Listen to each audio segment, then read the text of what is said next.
Welcome to the first episode of Fort Washington's Insights podcast, in which we'll be bringing you regular insights from our investment teams and sharing our thoughts on issues impacting markets. I'm Dan Carter, Senior Fixed Income Portfolio Manager, and I will serve as your host. Today is March 2nd, 2021, and in this episode, we are going to take a look back at the extraordinary volatility in credit spreads, with a premium you're paid to own a corporate bond over and above treasuries that we've experienced over the last year, examine what the impact has been on investment-grade credit markets and what we think lies ahead. I'm joined by two portfolio managers from our investment-grade credit team. Paul Tomich is a senior portfolio manager, and John Westerman is a portfolio manager and head of investment-grade credit research. Welcome, and thanks for joining me today. So credit spreads have had quite the round trip over the past year.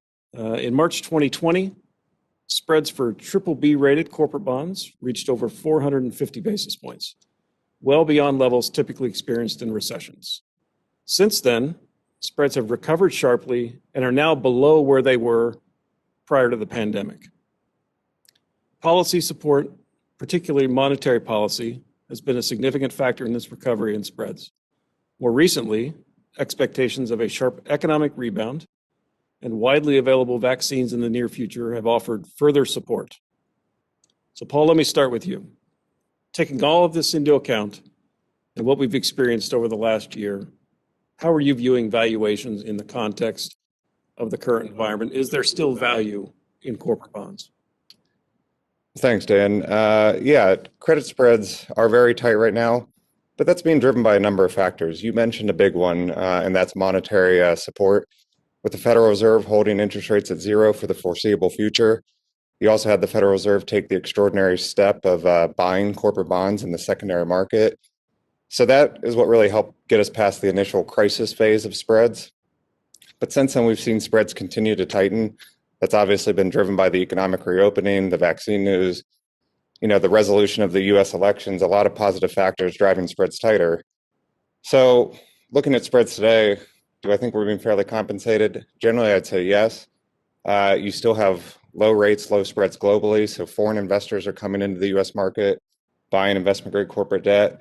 You've had just a strong demand pull from continued rotation into fixed income from retail investors as you have an aging population. You have pensions and insurance companies looking for yield. So all of these have had a heavy impact on the demand side of the equation, pushing spreads tighter. This is most pronounced in the front end of the curve. These would be 0 to 5 year bonds. We're at all-time tight spreads in the 5-year part of the curve. With that said, we're seeing pockets of value out the curve, especially in 10 to 30 year, and then just individual and credit sectors and credits where we see a compelling bottom-up story. Okay, thanks, Paul. So it ultimately comes down to fundamentals. So John, we've seen a lot of economic volatility over the past year. Have credit fundamentals generally tracked this improvement in valuations? In general, we think so. As you guys have both mentioned, a lot of positive signs out there with the economy opening back up. Employment and income continue to improve and more clarity into the vaccine rollout. We've also seen a lot of companies, particularly in the investment grade market, take bondholder friendly actions over the last year, whether it be dividend cuts, non-core asset sales, using proceeds to pay down debt. We've seen a lot of companies opportunistically refinancing higher coupon debt, locking in lower rates, extending maturities. Overall borrowing rates, combined with a strong equity market and a recovering economy, are all certainly strong for credit fundamentals. So sticking with that theme of behavior of corporations and alignment of interest with creditors or equity holders, even though rates have risen a bit recently, they still remain historically low. With low rates available to borrowers, have you seen increased leverage from corporations or a mass extension of debt maturities, to take advantage of these low rates? Paul, we'll go with you on this one. Yeah, as John mentioned, there's been a lot of issuance, and a lot of that issuance has been biased towards out the curve. The initial phase that we saw back in the second quarter of last year was companies proactively raising liquidity, a lot of uncertainty about how the pandemic was going to affect their business. A lot of those companies issued too much liquidity, which is then why you've seen subsequent actions of companies paying down short maturity debt and either refinancing it with long duration debt or not refinancing it at all. This has had the effect of really extending the average maturity in the investment grade corporate market. Pre-pandemic, the average maturity in the corporate market was about 10 years. We've seen that move all the way out to 11 and a half years. And we've seen new parts of the curve experience issuance. Companies that would have historically just issued in the 5 to 10 year part of the curve are actually going out and issuing as long as 20-year bonds. And then your traditional longer duration issuers like utilities and industrials that were your classic 30-year issuers are now going out issuing debt as long as 40 to 50 years. John, what about other actions that companies can take that may not be so debt holder friendly, such as M&A or other shareholder focused actions, buybacks, increased dividends, and the like? Are we seeing an increase in that? Aggressive M&A and shareholder friendly actions are always a risk in credit, for sure. But one thing we think about the IG market in particular, and just reinforced last year, that access to capital markets, particularly in times of stress, is so important.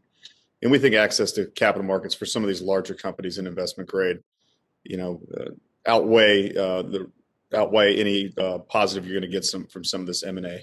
Back in March and April, the IG market was open, and you saw large issuers coming into that market, building liquidity, on a pretty regular basis. Where in the high yield market, it really didn't start again up until May. So, we think an IG rating has real value beyond just the cost of capital in times of stress. So we're often asked about increase in corporate leverage. Is the amount of leverage a company has on its books more important, or is the cost of that leverage, offset some of the concern of the level of debt?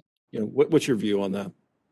You're right. You've seen corporate leverage generally tick up really over the last 20 years as a percent of the overall balance sheet. But you've also seen interest rates come down. So yes, it's true. While corporate leverage has ticked up over the last 20 years, you've really seen interest coverage ratios stay relatively flat.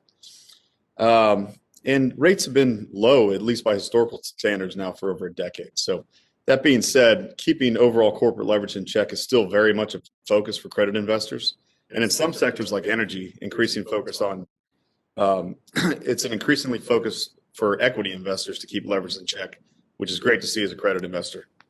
Dan, I think another important point there is the increase in leverage that we've seen over the past 20 years. A lot of that has been concentrated in non-cyclical businesses that can frankly handle the additional leverage. Especially in the starting 2015 on, you saw a heavy M&A cycle and leveraging cycle in sectors like food and beverage and healthcare. But these are non-cyclical sectors with very predictable cash flows that can handle that additional leverage. So if we stay on that theme, prior to the pandemic, a big concern in the market was the increasing amount of triple Bs and the potential for a large wave of defaults into high yield into the market that couldn't necessarily handle that much debt. We saw a few high profile downgrades. Well, we didn't see this mass migration to high yield. Is that concern past, Paul? We think at this point, a lot of that concern is largely past. This wave of downgrades was a market factor that caused a short-term widening of spreads in late 2018. Obviously, they recovered through 2019. We got the unexpected shock of the pandemic in 2020. As you said, several large borrowers that were, in challenged businesses such as autos experienced some downgrades. We had some other names that were in sectors directly impacted by COVID that were downgraded. But at this point, we think the downgrade wave is largely past. Now, we're not expecting a lot of upgrades yet, but we think the rating agencies right now for sectors still directly impacted by the pandemic are being patient. They're giving, travel-related names, certain real estate-related names, some leeway to see how their businesses bounce back once we get to a normalized economy. But again, a lot of those other sectors, like the ones I mentioned, food and beverage, healthcare, they've been beneficiaries of the pandemic. They're executing on their deleveraging plan. So, we think at this point a widespread downgrade to high yield is very unlikely. So, Paul, just to wrap up, so you put all this together, valuations that have recovered substantially from the worst levels of last year, ongoing uncertainty from an economic perspective, a lot of policy support. How do you position a portfolio in this environment? Yeah, obviously our positioning has shifted as we've seen this recovery in spreads. in the April-May time period, we were, very close to what we describe a max risk budget. We wanted to capture the initial recovery in spreads. We felt like we did that. Getting into mid-year, into the third quarter of last year, we really started to shift the portfolio to, we didn't want to be underweight risk. We still felt there was value in the overall market. We felt there were value on individual credits that we want to take advantage of. So we started to rotate the portfolio into non-cyclical sectors, again, sectors such as healthcare and utilities, where we saw an abundance of individual credits that we thought were attractively priced.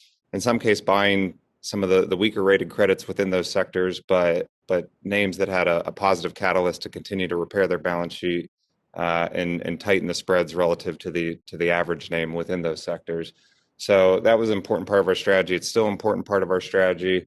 We also think, given the tightness of spreads, we're not expecting as much performance from continued spread tightening. But given we think there's limited downside in spreads because of the unlikelihood of a widespread wave of credit rating downgrades, we want to position the portfolio to be having more yield than our index. So we think our relative yield advantage versus the index is going to be an important component of our performance this year compared to last year. Thanks, Paul. So with that, I'd like to thank Paul and John for their time and their insights today. I'd also like to thank everybody for listening. Please visit fortwashington.com/insights and sign up to automatically receive all of Fort Washington's insights, including this podcast.